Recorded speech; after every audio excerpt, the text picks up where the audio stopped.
First tonight, the new animal disease spreading to farms across the region. It's called the Schmallenberg virus after the town in Germany where it was first seen. It affects sheep, cattle, goats and deer and causes stillbirths and birth defects. Police are still searching homes in Luton tonight. It's after those terror arrests. The town's MP Gavin Shuker says Luton is once more unfairly in the spotlight. Another jobs blow for Northamptonshire. The phone and broadband company TalkTalk is closing its call centre in Northampton. 170 jobs are under threat. It says it wants to simplify operations. As for tomorrow's weather, wet and windy with heavy rain, possibly thundery showers later, highs of 12 Celsius. And it's not just manufacturing jobs that Milton Keynes attracts. It's also become a successful technology hub, attracting digital and creative jobs too. Jobs that have inspired virtual reality work. A digital replica of Milton Keynes town centre. This looks like a video game, but the images from this virtual reality headset are fused with data from body sensors, measuring things like heart rate.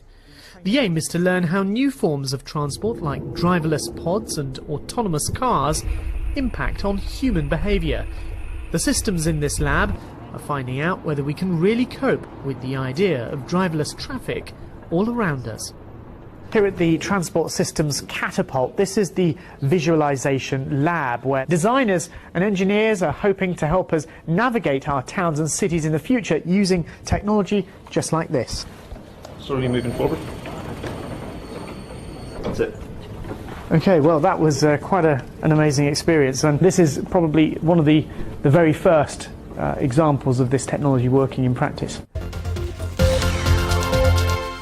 Now, a 22-year-old from the UK has become a global phenomenon thanks to a computer game called Minecraft. Daniel Middleton from the Northamptonshire town of Wellingborough is known as Diamond Minecart on YouTube. Well, he produces videos about the game which are viewed by millions of people around the world. Dan has more viewers on the platform than even the BBC and the worldwide chart-topping band One Direction. Waseem Mirza went to meet him.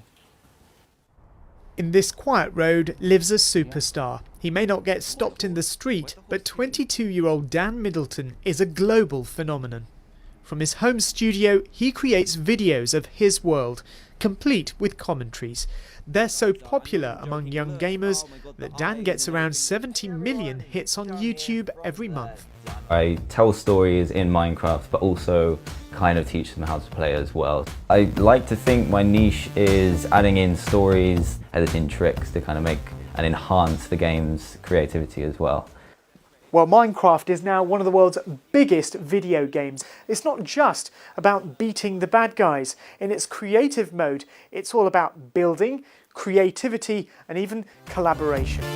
Daniel Middleton represents a new generation of children's entertainer. Most of his YouTube fans and subscribers are between 5 and 10 years old. He has more hits than even the teen band One Direction. For every 1,000 hits, Dan gets a small cut of advertising revenue. And if you're getting millions of hits a day, that equals a lot of money. How soon until you've made your first million? I don't know how to answer this question. It's on the horizon. Not bad for the Northampton University student who graduated only last summer. Waseem Mirza, BBC News. Very modest guy there. Let's get a quick check on how markets are doing now, and as we can see, A battery shipment from the Nevada desert, bound for this home in Milton Keynes. It's become one of the first in England to have 2 Powerwalls installed and is set to save this household money on electricity bills. It will make the system more resilient and be less demand on the grid, and homeowners will become more self-sufficient, so their bills will be lower. Now, we're normally used to seeing batteries like this one, but these 2 giant batteries here can store 27 kilowatt hours of energy. Now that's enough to power this whole house for more than 2 days. Well, police in Northamptonshire are asking women to take extra care after a spate of 5 sex attacks in Wellingborough since the beginning of the year. Stuart Ratcliffe reports.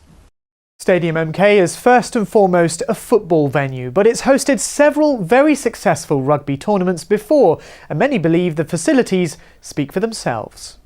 Well, Newsnight's over on 2, but from all of us here in Cambridge, have a very good night.